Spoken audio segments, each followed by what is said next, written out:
Good evening, everyone. Thank you all for being here. We're here today for the Student Equity Speaker Series with Shirley Torres. My name is Eric Lara. I am the Associate Dean for Student Success and Equity here at Mount SAC. I oversee all of the equity diversity programs within the campus. And part of our role in Equity Center is to put on these speaker series. So we host maybe 3 or 4 different speaker series per academic year. But before I talk about past speakers, I do want to acknowledge, and on behalf of the Board of Trustees, thank you all for being here.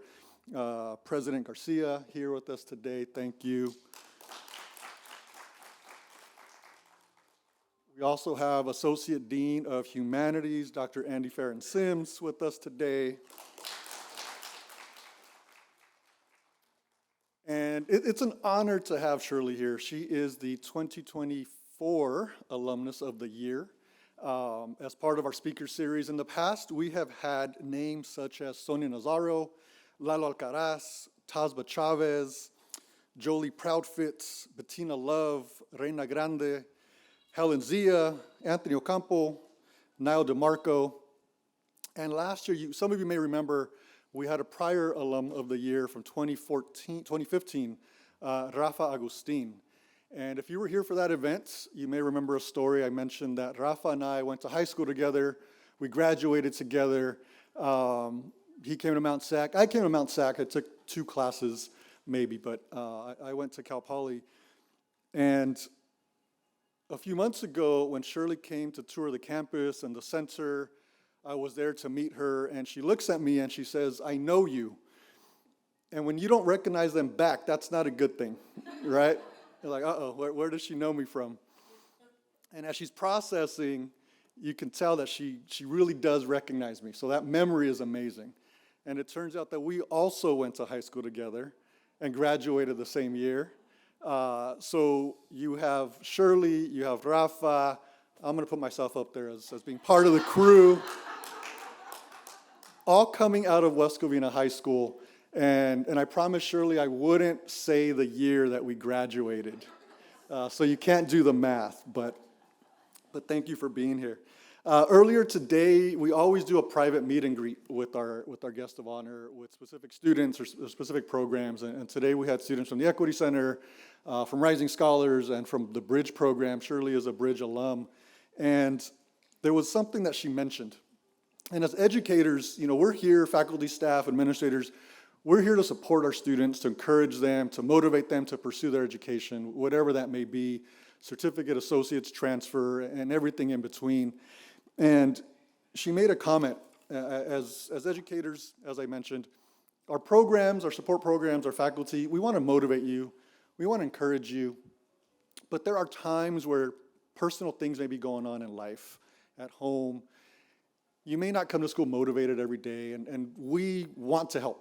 And sometimes we question ourselves as to, why aren't you taking that help? Why aren't you coming into the Equity Center? Why aren't you going to the Bridge program? Why aren't you going to Rising Scholars? And we're asking the why. And Shirley made a comment, you need to ask permission to walk with them. So as she said that, I was reflecting, especially as my role, I was reflecting, and that's a powerful statement. We need to ask permission to walk with you. But we're educators, and we want to walk with you, but there's times where you don't want us to walk with you, and that's okay. So for the educators in the room, I just want to remind all of us and myself is we need to be compassionate to allow you to be ready for us to walk with you. And that's something I learned today from this meet and greet. So Shirley, thank you for that. With that, I'm going to transition to our land acknowledgement. I'm going to bring up our director of the First Peoples Native Center, Primavera Reza Nakonechny.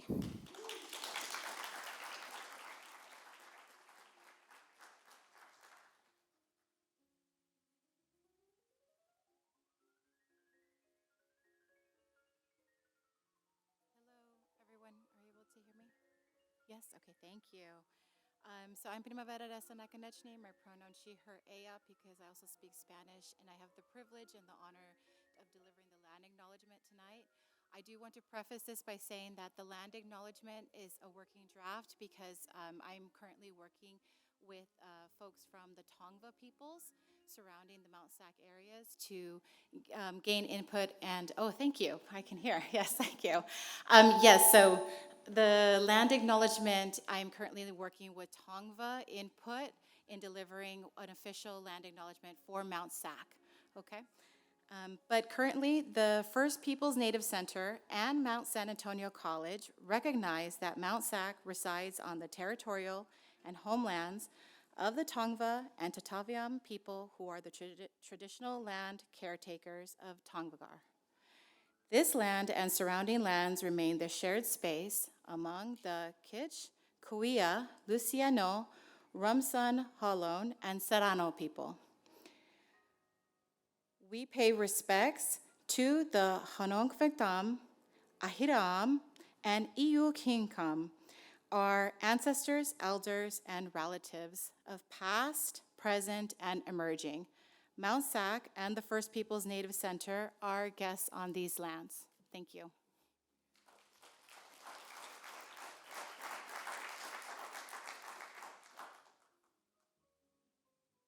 Thank you, Primavera. I want to also, I forgot to acknowledge one department and one person, and that is the Office of Foundation and Alumni Affairs, our Director of Development, Marissa Fierro, sorry. So it's a joint partnership with Foundation and Alumni Relations.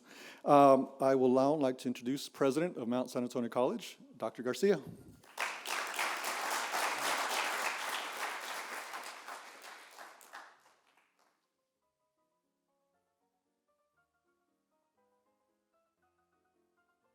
Thank you. Muchas gracias. Welcome to all of you once again. Before I introduce our amazing speaker for this evening, I want to make sure that we recognize the privilege that we have to come together in community, to come together in spirit to learn, to come together in an opportunity to reflect, and to come together and listen to an amazing woman who has contributed and contributes tremendously to the community. We're here together this evening for a reason. And I hope that as you leave this evening, that you leave inspired, motivated, and with tremendous hope. Because that's the last thing we could lose, even when it's very challenging, and I recognize that at times it may be. This institution reflects and symbolizes and acts every day with the priority of continuing to provide hope to all of you. So privileged and honored and inspired to introduce our speaker for tonight, who is recognized as our 2024 Alumna of the Year, Shirley Torres.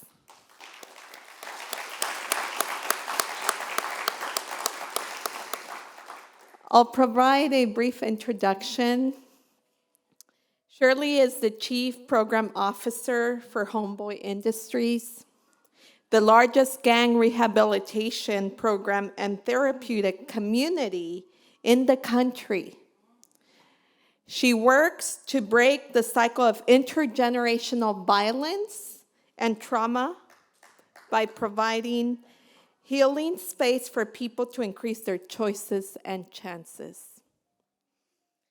She grew up in South Los Angeles, surrounded by gangs and violence.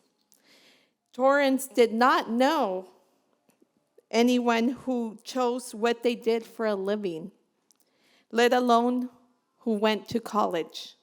She is a first-generation college graduate.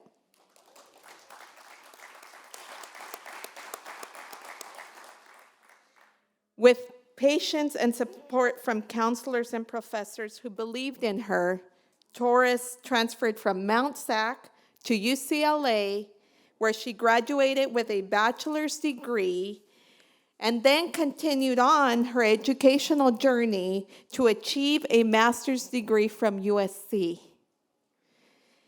She has been working at Homeboy Industries for 20 years and is in her current capacity leads the agency in strategies to receive, engage, and retain citizens returning from California state and federal prisons, county jail, and juvenile detention facilities. Prior to her current role, Torres served as the Director of Reentry Services, providing leadership and oversight to several departments, including Education and Workforce Development. We are honored to have you here with us tonight. We are grateful, and we look forward to being in spirit and community and learning with you tonight. And we're grateful for this opportunity. I'm really, really thankful to all of you who are here, especially to our students. Thank you for being here. And I ask all of you to please help me welcome Shirley Torres. Thank you.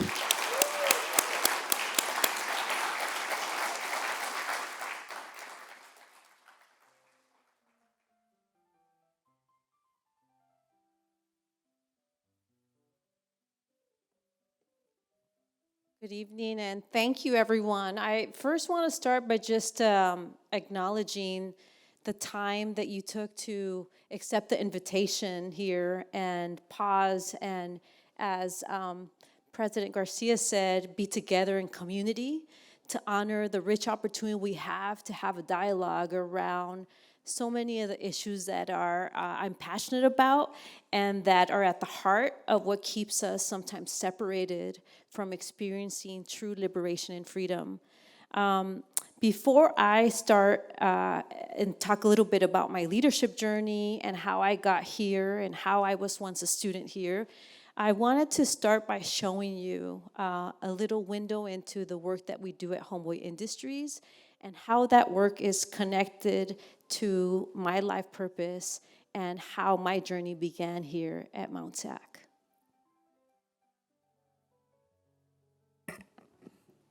To which we say, don't let him go. Why let him go? The lightness is better than the darkness. As if we don't know that that's the case.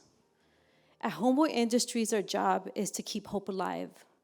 But all of that comes from a prayer.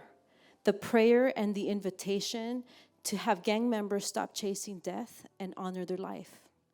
For the last 20 years, it's been really my life's privilege and honor to pay attention to the swing of the door, to honor that prayer, and to continue to take notes from gang members who do know what they need, who don't need a prescription, and rather than punishing the wound, who need to be afforded the opportunity to heal. As I've been introduced with a major biography, I think a lot about my own story and why this work is not just personal, but it's also political. We live in a country with over 2.1 million people sitting in detention centers. We incarcerate more people than anyone else in the world. And when we look at the data and we think about who gets incarcerated and who joins gangs, we know that that's not an accident, but by design, it's Black and brown young boys of color who don't ever get a chance to be kids. I stand before you as a mother now, and I know that the dream I have for my children is a dream that I want for every single child. I'm Shirley Torres, and I always get complimented on my shoes. But I'll tell you that I came to this campus, and more than my shoes, I know the soles of my feet. I was carried into the world by a woman whose only dream it was to go back to her country and provide shoes for her brothers and sisters. My mom had a third-grade education. She didn't have a chance, but she left the minute she could, everything she knew, because she had this hunger that her children would have a better dream. I stand here and I think about our prayers. And I think about, they say that we stand on the shoulders and the prayers of 7 generations before us.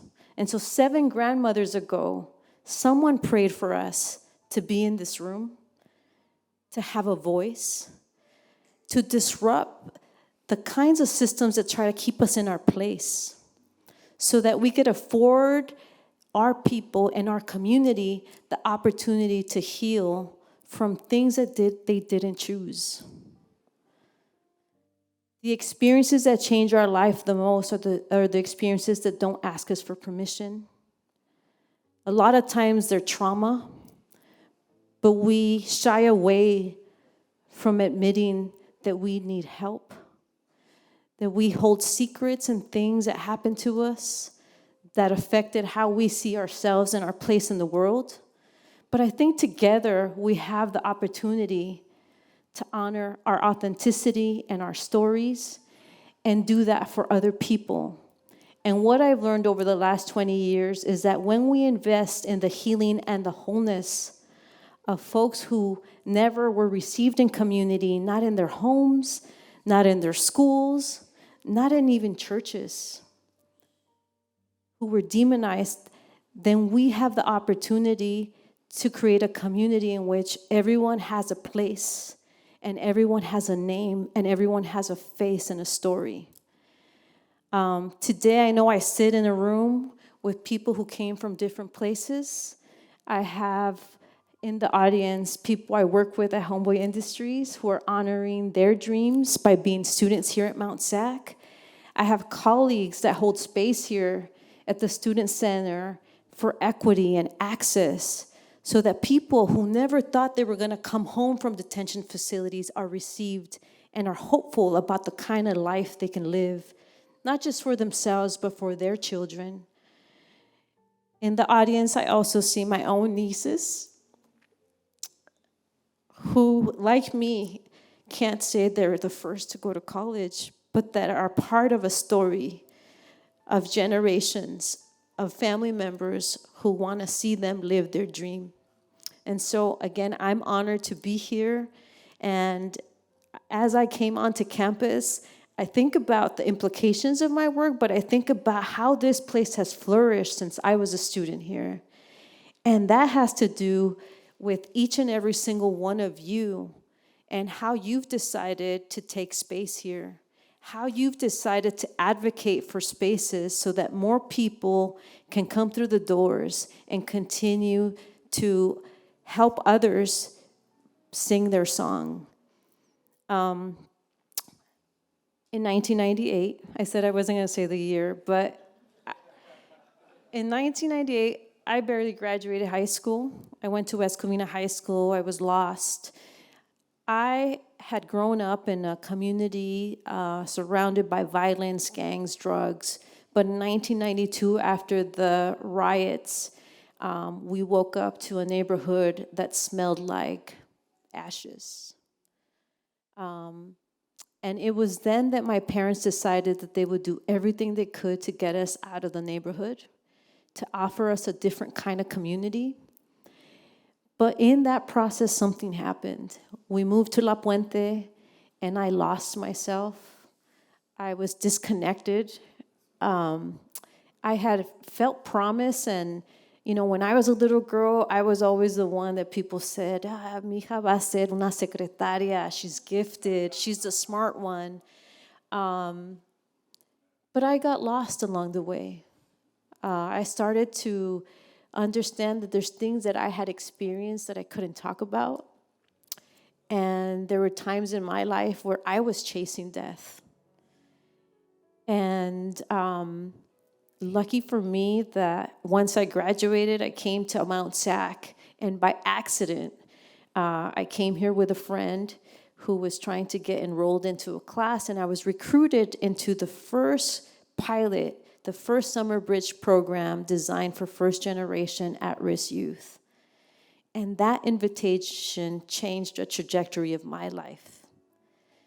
For the first time in my life, I met people and I met staff and counselors and young people who mentored me, who showed me a different way, that it was possible, who shared stories of growing up in Bassett and taking space at Harvard University. Those were my professors here at Mount SAC. And the college's commitment to excellence and rigor, but more than anything, community and home and welcoming people, allowed me, the container, to really search for who I was. Who am I? Where do I come from? And what is my dream? And through that program, I made friends and I met people, and a little seed was dropped about what could be possible for me. It was then, and someone shared in a earlier classroom that they went to class, and their first semester they got all A's. And that was my experience here. I became a scholar here. I wasn't the person that just barely made it, that was surviving. There was a paradigm shift, but it all came because I was invited to be part of. I was invited to explore who I was and how I could contribute to the world. And it was at Mount SAC and through this bridge program that I found purpose. I met mentors who said, and there wasn't jobs for us, but they had the power to make decisions to create jobs. And when they noticed that we didn't want to go home, that we were studying in the hallways, they made a space for us here on campus. And it's the first time I ever experienced doing something I loved and saying, wow, I could get paid for this.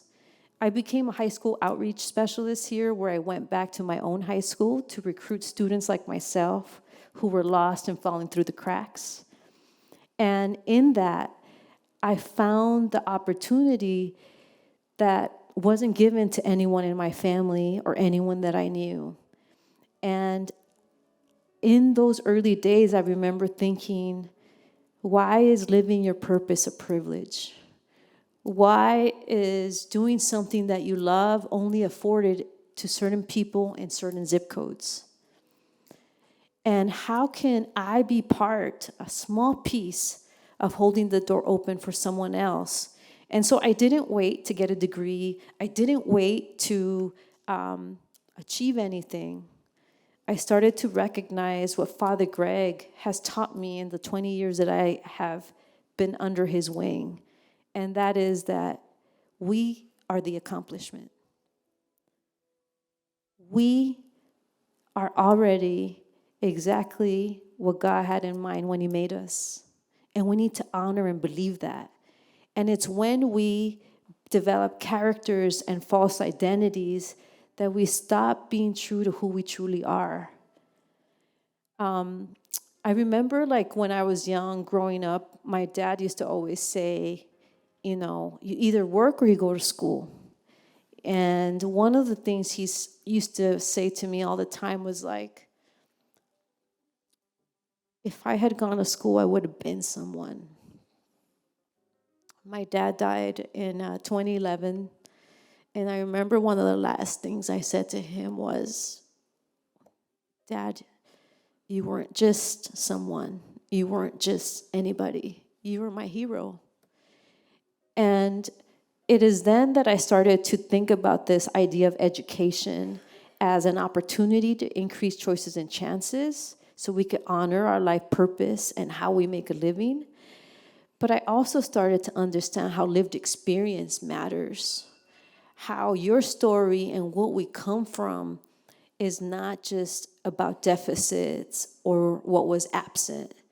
I actually learned to help other people because I was brought into the world by family who valued helping each other, by the spirit of community, by the spirit of si se puede.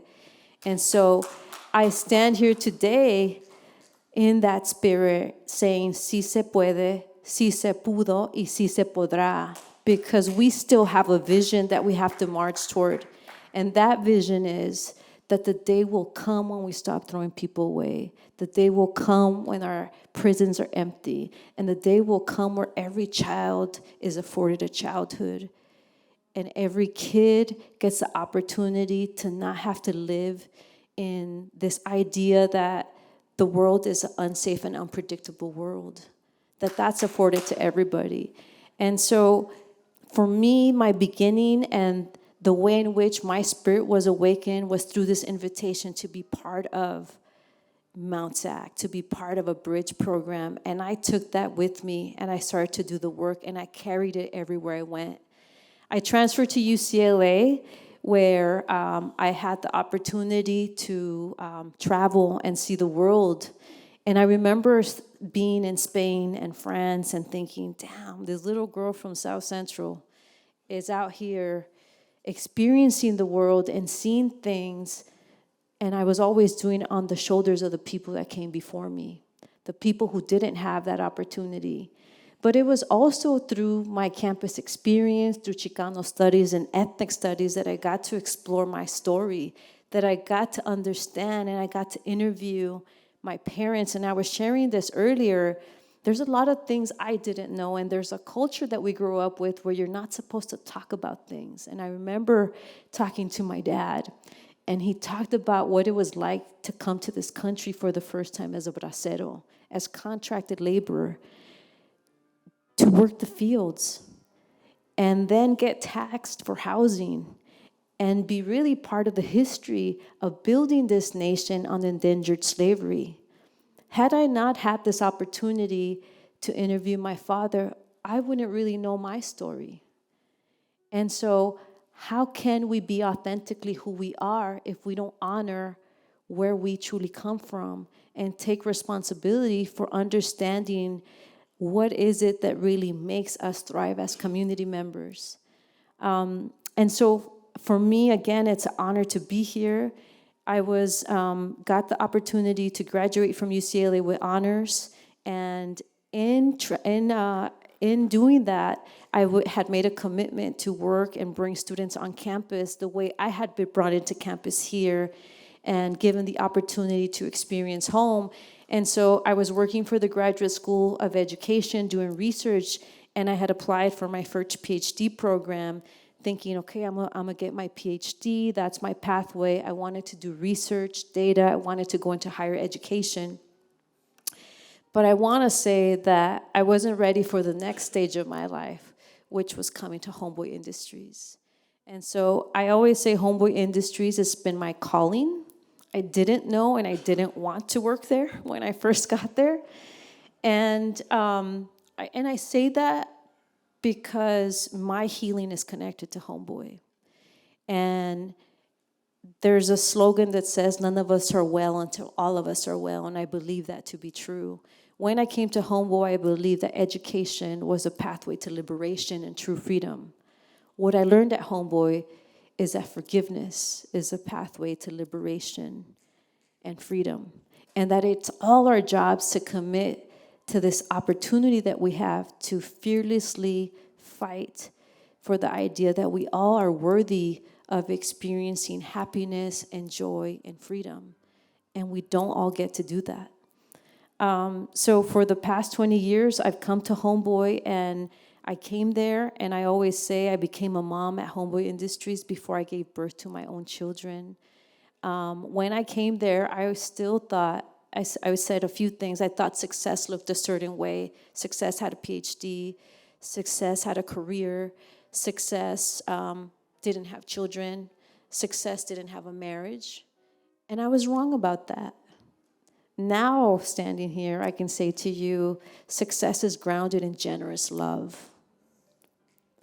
And that matters. And everything else will align in your favor when you are committed to operating from a place of abundance, from a place where all of us can win, from a place where you don't have to compete to be seen. But it takes all of us to commit to this vision of honoring each other, of inviting each other to choose life every day, to stop chasing death. Even for those who haven't been into prison or a gang, we are all part of systems that contribute to either creating more pain or offering hope and relief and safety. And so it's been my life's honor to really be part of that at Homeboy Industries. And I always say more than my title, my biggest job has been to pay attention to the swing of the door and to keep hope alive and to invest in the leadership and development of the people who come there as clients, but then become our staff and hold the door open, and that's contagious. We have the rich opportunity to interrupt violence and trauma, because just like violence is learned behavior, so is love. And so for me, it's just such an honor to be here and get to share a little bit about my journey. I want to say that at some point in 2011, as I will say, life will happen. You know, in 2011 was probably the toughest year of my life. I remember my husband lost his job. And a month later, my grandmother, who is the definition of pure love and taught me how to cry and not be ashamed of crying, passed away. And she was the first person I met that knew that death was coming. And she wasn't afraid. I remember her calling me in and saying, you got to be a mom, you know. And a month after that, my dad died. And that was hard. And I remember being at Homeboy in that time, and the beauty about being community is that it's never one way. It's exquisitely mutual. And I remember a homie named Louis, and he had called me, and he had been one of the first homies I met when I came to Homeboy. And I remember I had asked him, how old were you when you joined a gang? And he said, I was in the womb. And then he shared some of the pieces of his life, and we became, he's my spiritual advisor, and he calls me God's delight. And so Louis had gotten into trouble, and he got caught up, so he went back to federal prison. And when my dad died, the day he died, I got a call from prison. And it was Louis, and my dad had just taken his last breath. And I took his call, and it was a call from, you know, the recording that happens. It tells you you're going to get recorded, and you have a call, and it was Louis, and he was so happy, and I couldn't meet his happiness, you know. And I remember he noticed, and he said, Shirley, what's wrong? You're not yourself. And so I told him, Louis, my dad just passed, you know. And I remember Louis saying, Shirley, if I was your dad, I would be smiling down at you from heaven, and I would say, mission accomplished.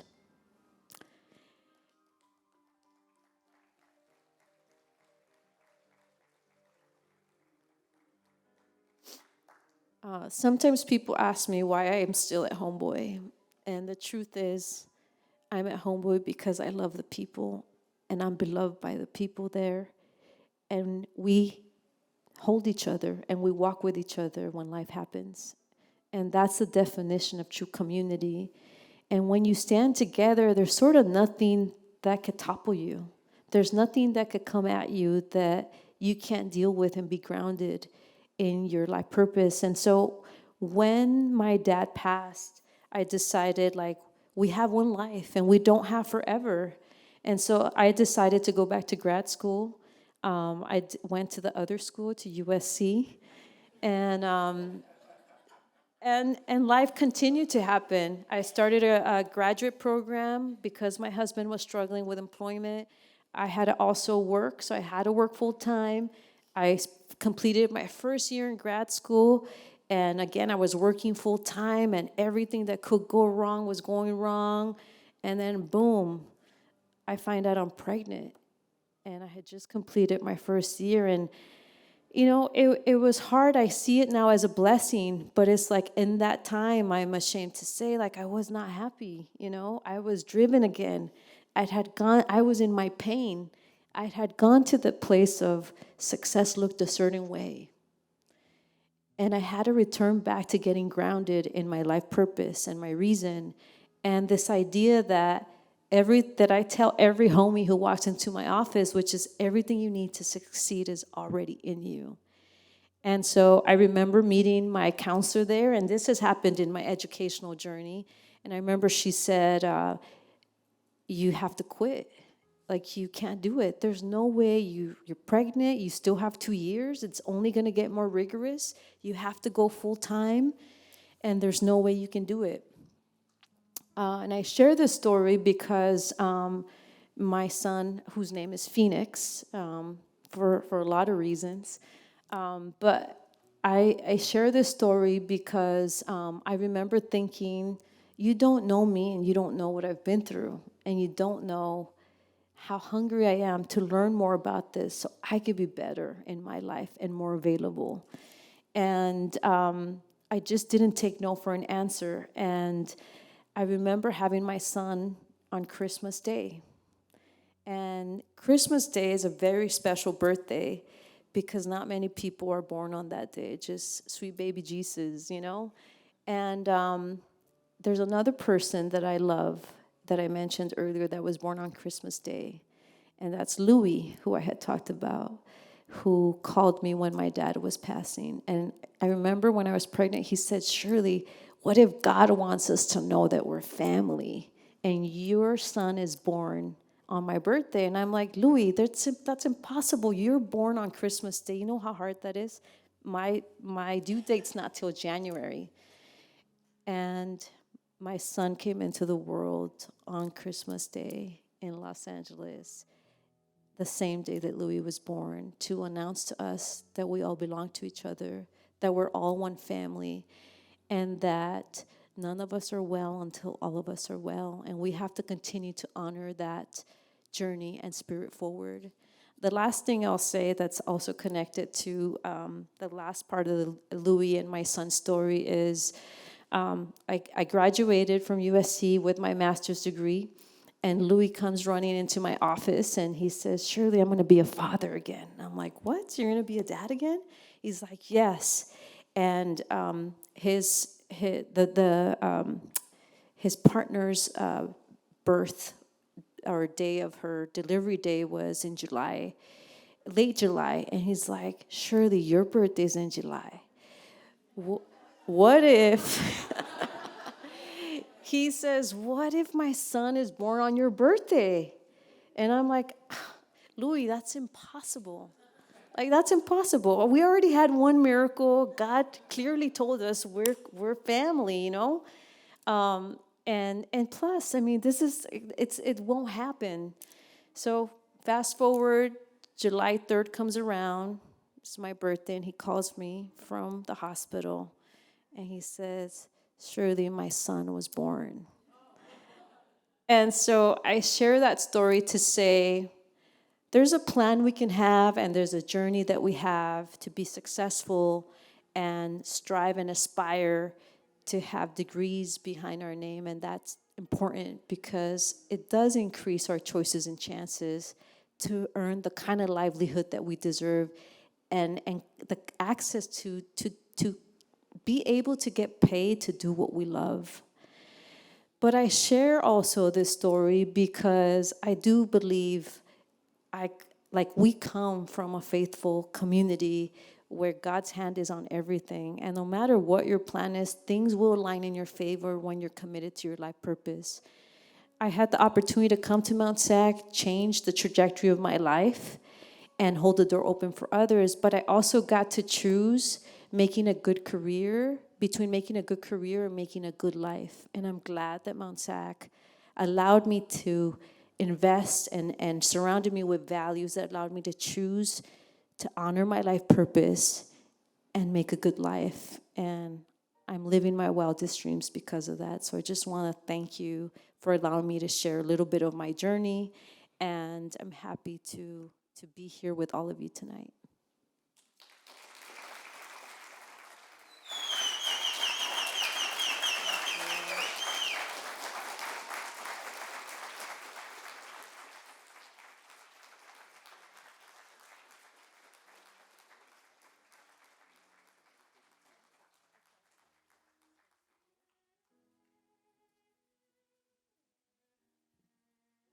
One more time, Shirley Torres.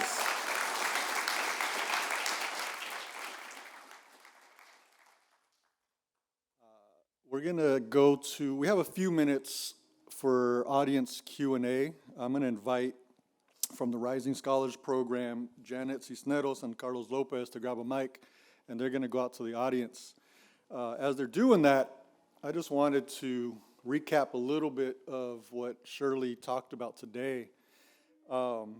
She started off by saying that she does this based off of seven generations back. That her grandmas 7 generations ago prayed for her and for us to all be here together in community. She talked about investing in healing and wholeness. Everyone has a name, a face, and a place. She wants, and we want, to see you live your dream. Mount SAC invested in her to explore who she was. Why is living your purpose your privilege? Honor where we truly come from.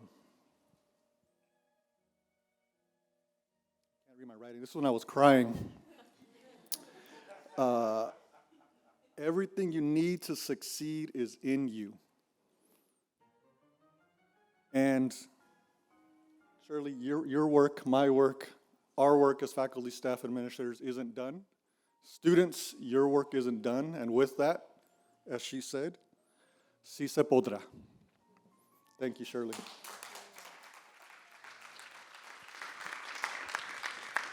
We're going to start the Q&A with either Carlos or Janet who's going to have the first question, then we'll go out. Can you hear me? Yes. Okay, so Shirley, in your educational journey as a first-gen Latina, has there been a specific experience where you may have doubted the process, and how did you overcome it? Yes. Hello? Thank you for the question. Absolutely. I think even now in my role as I've, when I get introduced as chief program officer, it's like, oh, that's me, But I will say there was moments where, especially like in my transition from Mount SAC to UCLA, I would say like I really struggled. I struggled to adjust. I had, what people call imposter syndrome. I didn't feel like I belonged there. All of a sudden, I was kind of like, I had become a star student here. I was selected to do this internship in DC. I was a peer advisor. I helped other students on campus. I loved it, and I didn't really want to leave Mount SAC. Like, I wanted to live in the vice president's office and be here forever, But part of when you love someone, they say, so you push them to go. And so I was pushed to get to the next place, and I did that. And when I went to UCLA, I remember getting anxiety and feeling like I can't do this. And it was I had started to the TSP program, the Transfer Summer Program. And I could see everyone they were doing their thing. They were writing. I couldn't write. I remember just feeling stuck. But all of it was really in my mind. My mind started playing tricks on me. And I remember feeling like a little girl, And the first person that I called was my older brother. So I am the youngest of 5. And my older brother he's tough, He doesn't let you feel sorry for yourself. And I appreciate that. Because I remember calling my brother, and I was like, come get me. And my brother had gone to my orientation at UCLA with me. He stood with me.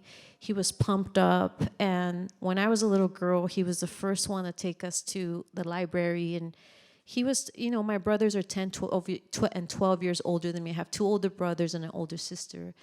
And I remember I called him, and I was like, I can't do this. Like, you need to come get me. I'm not smart enough. I don't think I could get this paper done. For the first time, I was going to write like a 20-page paper on like what was happening here. And part of it was like learning the story of why my parents came to the U.S., and interviewing them. And so there was so much emotion, and it was kind of all trapped in me, and I couldn't get it in, even though I was a great writer. And so I called my brother, and I was like, come get me, please. And he said, no, I'm not getting you. And at that time, you know, I mean, it was a long time ago. So it was just there. I didn't have transportation. I lived in the dorms. I didn't have money. I didn't have a credit card like people did, you know. And so I had to bite the bullet. And sometimes, like, we underestimate the power of that phone call. And earlier, when I was talking to people, one of the things that Mount SAC taught me was to ask for help and to get the support that you need. And I think sometimes pride gets in the way.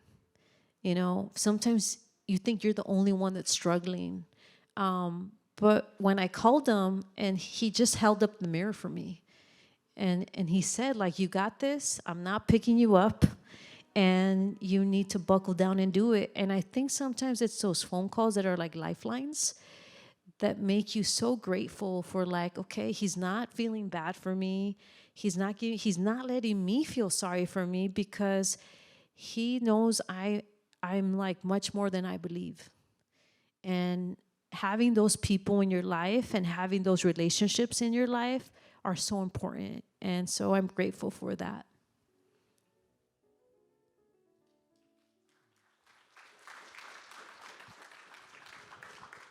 Hello again, Shirley. I just wanted to ask you, can you please explain how important mentorship is in your career and your personal life? Yes, mentorship is so important.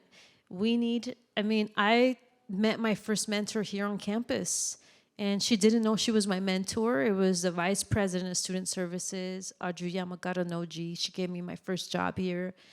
And I remember looking at her all the time, like how she ran her meetings and how committed she was to making sure that people who didn't historically have access to higher education had access in a relational way. And that mattered. I remember her, again, sometimes you watch people, and to this day, I have a mentor who challenges me. I think there's a season, you know, some people have the same mentor forever. I think there's seasons, but it's important to have people in your life that are gonna help you, again, get anchored in your life purpose, get anchored in what are your values and principles, because life's gonna throw at you what it's gonna throw at you. Things are gonna change, you're gonna evolve and change, but your values and principles are your values and principles, and they can be a compass for you to make decisions. So I have had mentors in my life that have really guided me and been there for me, but not just for one thing. So it wasn't just like, I believe in life mentors, and the definition of a life mentor is someone that allows you to discover your gifts and your strengths, and again, move toward your vision for your life. And I've been blessed that I've had several women in my life that have been mentors for me, and Father Greg, who has mentored me for 20 years. But I also believe in mentoring others on the way up. And so, again, nothing that is magical is one way. So I think it's important to not wait to get to a place, but always bring people with you. And that's always been instilled in me since I was a kid.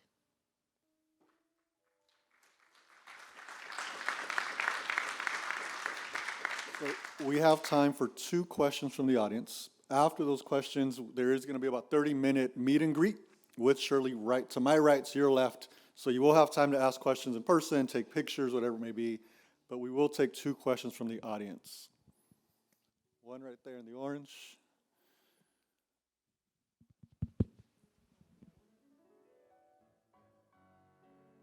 You got a favorite book? Yeah, I have my favorite book was handed to me by a mentor, and it was The Alchemist. I don't know if you're familiar with The Alchemist, but it really, like, and this is why I think exposure is important, and we try to have, like, even at Homeboy, like, it's influenced me. Like, there's a sphere of influence we have that is based on what we're exposed to, and so leaving our comfort zones, and, like, for me, traveling allowed me to change and see, like, how big the world is, and, like, my place in it, you know. And yeah, that book inspired me to travel, explore, to do things that were uncomfortable, and again, and to stay grounded in, like, who who I was and who I was becoming. Okay, okay. We'll take one question from this side. Go ahead, Dodgers right there.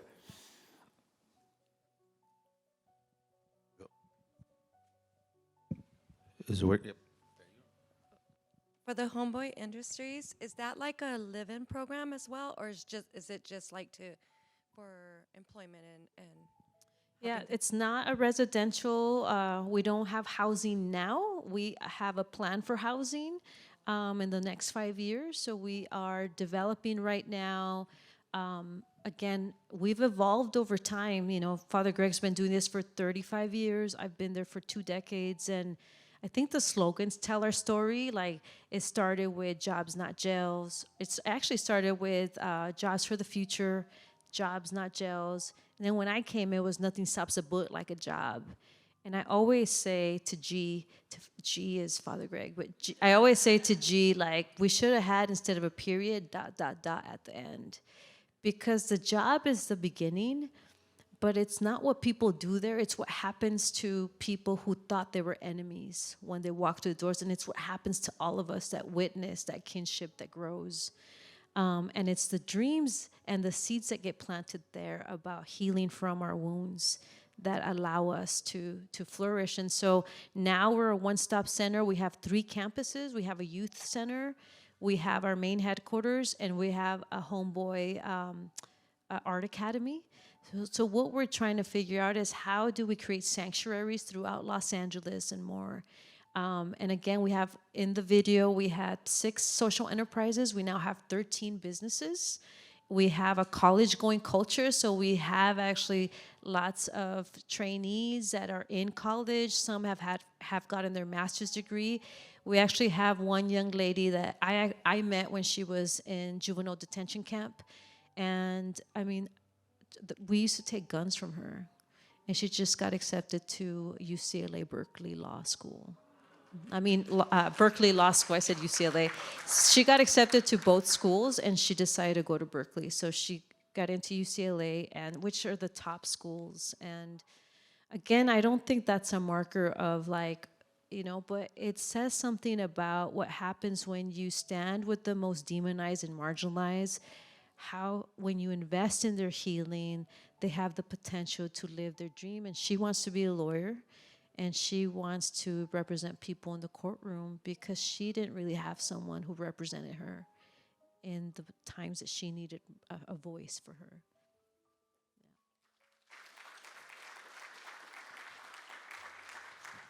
Thank you all. Again, we're going to have time for questions, pictures, Q&A, meet and greet here in a couple of minutes.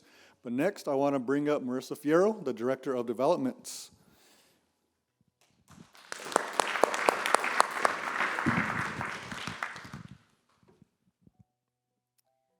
We just want to say thank you, Shirley. I'm fortunate to be in a position that we can put a spotlight and elevate members of our community, such as Shirley Torres. I feel fortunate that I've been able to escort her to a number of talks, because I imagine that I'm not the only one in this room that feels seen every time she speaks. And I'm just really grateful that she has accepted this award so graciously. And of course, she's really going to have a big celebration at during commencement is when we're going to bestow the the award upon her, and they'll share a video, and she will also be doing her speech. So anybody that will not be graduating this year, but you're welcome to view, that'll be streamed live. So thank you so much. We do have some gifts, because we know how much Mount SAC means to you. Thank you. I just want to say, I mean, Marissa has been such a phenomenal and welcoming and warm person, and thank you for how you've received me here. And I want to say, like, Homeboy, we say, is a place of second chances, but it really is the first chance for a lot of people, and Mount SAC was that for me. Like, when I think about, again, like, my early journey, I loved school, and something happened to me where I got detached from that, but it allowed me the second chance to continue to honor and become that scholar and that person and now do the work that I do. So this was my second chance. So I want to thank you all for making this place the place that it is for people like me. Thank you.